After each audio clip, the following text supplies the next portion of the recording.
معزز سامعین و ناظرین، جنید زماں حضرت شیخ الحدیث مولانا محمد زکریا کاندھلوی رحمۃ اللہ علیہ کی مشہور زمانہ کتاب فضائل اعمال کو کون نہیں جانتا۔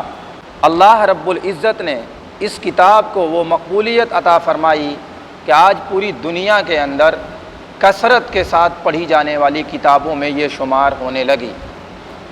حضرت شیخ الحدیث رحمۃ اللہ علیہ کے اخلاص اور الہیت کی برکت ہے کہ اللہ تعالیٰ نے اسے قبول عام عطا فرمایا۔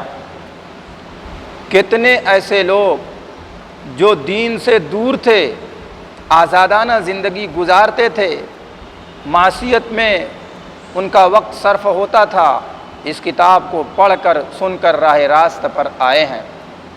یہ کتاب 9 کتب اور 9 رسائل کا مجموعہ ہے، جس کی تفصیل ابھی میں آپ کے سامنے کروں گا۔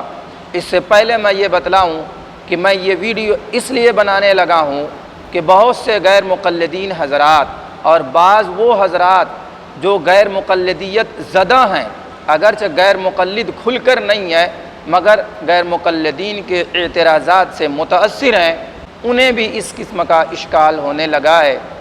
آئیے میں بتلاؤں کہ غیر مقلدین فضائل اعمال پر ایک اعتراض یہ بھی کرتے ہیں کہ حضرت شیخ الحدیث مولانا محمد زکریا کاندھلوی رحمۃ اللہ علیہ نے فضائل اعمال اس زمانے میں لکھی ہے جب کہ ان کو دماغی مرض لاحق ہو گیا تھا، ڈاکٹروں نے دماغی کام سے روک دیا تھا، ظاہر ہے ان کا دماغ کام نہیں کر رہا تھا۔ ان ایام میں کتاب لکھیں گے تو ان سے غلطیاں سرزد ہوں گی، الٹی سیدھی باتیں نقل کر دیں گے، اور جیسا کہ ان کے بقول اس کتاب کے اندر ویسا ہوا ہے۔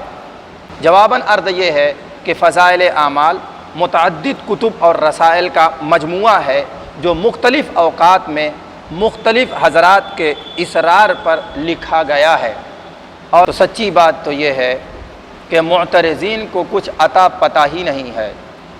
جب وہ کسی کی ذات سے اختلاف کرنے لگتے ہیں نا تو پھر اسی طریقے کی الٹی سیدھی غلط بے سر و پا باتیں نقل کرنے لگتے ہیں۔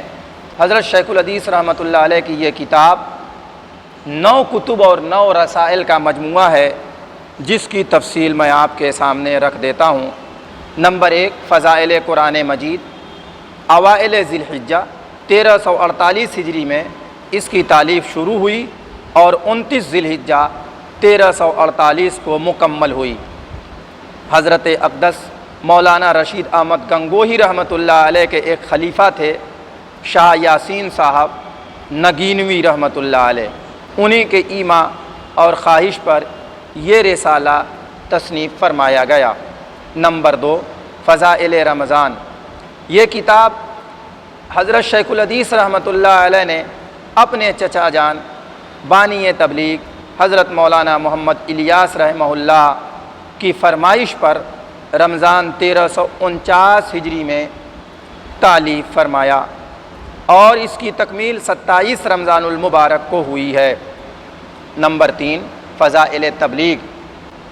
یہ بھی چچا جان نور اللہ مرکزہ کے ارشاد پر انہوں نے لکھا ہے، اور 15 صفر 1350 ہجری کو پورا ہوا۔ اس کی تالیف میں چند روز لگے ہیں۔ نمبر 4، حکایات صحابہ۔ صفر 1357 میں اجراڑہ جاتے ہوئے حضرت شیخ رحمہ اللہ کو میرٹھ میں شدید نکسیر پھوٹی۔ ڈاکٹروں اور حکیموں نے آپ کو چند مہینے تک دماغی کام سے بالکل ہی منع کر دیا۔ ادھر تقریباً 4 سالوں سے حضرت شاہ عبد القادر رائے پوری نور اللہ مرکزہ کی طرف سے حکایات صحابہ کی تالیف کا تقاضا تھا۔ حضرت شیخ رحمہ اللہ فرماتے ہیں کہ اس بیماری کے زمانے کو غنیمت سمجھ کر تعمیل ارشاد میں پڑھے پڑھے کچھ لکھتا رہا، اور 12 شوال 1357 ہجری کو پوری ہو گئی۔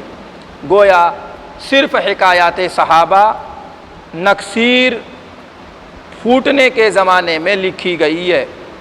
بقیہ اور جو 8 کتب اور رسائل ہیں وہ صحت کے زمانے میں لکھے گئے ہیں۔ اور جو یہ کہا جاتا ہے کہ دماغی مرض لاحق تھا، ڈاکٹروں نے دماغی کام سے روک دیا تھا، تو گویا ان کا دماغی کام نہیں کر رہا تھا۔ ان ایام میں انہوں نے یہ کتابیں لکھی ہیں، یہ رسائل لکھے ہیں، جن کی وجہ سے ان سے غلطیاں سرزد ہوئی ہیں، تو یہ بالکل غلط ہے۔ کون سا مرض تھا؟ وہ مرض حضرت شیخ زکریا رحمۃ اللہ علیہ کی آپ بیتی میں بھی دیکھا جا سکتا ہے، ان کی نکسیر پھوٹی تھی، تو اس وجہ سے دماغی کام کرتے تو ذرا زور پڑتا، تو ڈاکٹروں نے منع کر دیا تھا۔ بہرحال یہ سفید جھوٹ ثابت ہو گیا۔ نمبر 5، فضائل نماز۔ یہ بھی اپنے چچا جان نور اللہ مرکزہ کے حکم کی تعمیل میں لکھی گئی ہے، اور 7 محرم الحرام 1358 ہجری کو پوری ہوئی۔ فضائل ذکر، یہ بھی اپنے چچا جان رحمۃ اللہ علیہ کی تعمیل ارشاد میں لکھی گئی ہے، اور 26 شوال 1358 ہجری کو پوری ہوئی ہے۔ نمبر 7، فضائل حج۔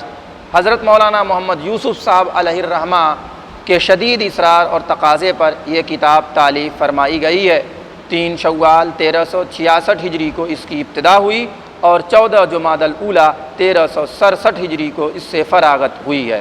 نمبر 8، فضائل صدقات۔ حضرت مولانا محمد الیاس رحمہ اللہ کی جانب سے 2 اور کتابوں کے لکھنے کا تقاضا اور تاکید تھی، ایک فضائل زکوٰۃ، دوسری فضائل تجارت۔ چنانچہ فضائل حج کی تکمیل کے بعد مرکز نظام الدین دہلی میں رہ کر حضرت شیخ رحمہ اللہ نے فضائل صدقات کی بسم اللہ کر دی، جو 22 صفر 1368 ہجری کو سہارنپور میں مکمل ہوئی۔ نمبر 9، فضائل درود۔ فضائل کے سلسلے کا یہ آخری رسالہ ہے، اسے بھی حضرت شیخ رحمۃ اللہ علیہ نے حضرت شاہ یاسین صاحب نگینوی رحمہ اللہ کی فرمائش اور خواہش کی تکمیل میں رقم فرمایا ہے۔ شاہ صاحب کا انتقال تو 30 شوال 1360 ہجری ہی میں ہو گیا تھا، لیکن انہوں نے وصیت کی تھی کہ میرے انتقال کے بعد بھی مولانا زکریا سے اس کتاب کے لکھنے کا تقاضا جاری رکھا جائے۔ شیخ فرماتے ہیں مگر بدعمالیوں نے مہلت نہ دی، لیکن 1383 میں مدینہ پاک حاضری پر شدت سے اس کا تقاضا شروع ہوا، واپسی پر بھی تساہل ہوتا رہا، اور 25 رمضان 1384 ہجری کو بسم اللہ کر ہی دی، اور 6 ذی الحجہ 1384 کو دفعتاً ختم کر دی۔ تو خیر، میں یہ عرض کر رہا تھا کہ دیکھا آپ حضرات نے کہ ایک رسالہ صرف نقصیر ٹوٹنے کے زمانے میں لکھا گیا ہے، اور غیر کے مقلدین نے پوری کتاب ہی کو اس زمانے میں لکھنے کا دعویٰ کر دیا، یہ سراسر جھوٹ ہے۔ دوسری بات یہ کہ دماغی مرض لاحق ہو گیا تھا، یہ لوگ کہہ رہے ہیں، جبکہ دماغی مرض لاحق نہیں ہوا تھا، ڈاکٹروں نے دماغی کام کرنے سے روکا تھا، مرض نقصیر ٹوٹنے کا لاحق ہوا تھا۔ اور اس نقصیر ٹوٹنے کا جو مرض لاحق ہوا تھا، اس سے پہلے تو 3 رسالے تالیف کیے جا چکے تھے۔ فضائل قرآن مجید یہ 1348 میں لکھا گیا ہے، فضائل رمضان بھی 1349 میں لکھا گیا ہے، فضائل تبلیغ بھی یہ 1350 میں لکھا گیا ہے، اور حکایات صحابہ 1357 میں لکھا گیا ہے، اور اسی زمانے میں ان کو نقصیر کا مرض لاحق ہوا تھا، پھر وہ ٹھیک ہو گئے۔ تو اس کے بعد فضائل نماز، فضائل ذکر، فضائل حج اور فضائل صدقات اور فضائل درود شریف لکھے گئے۔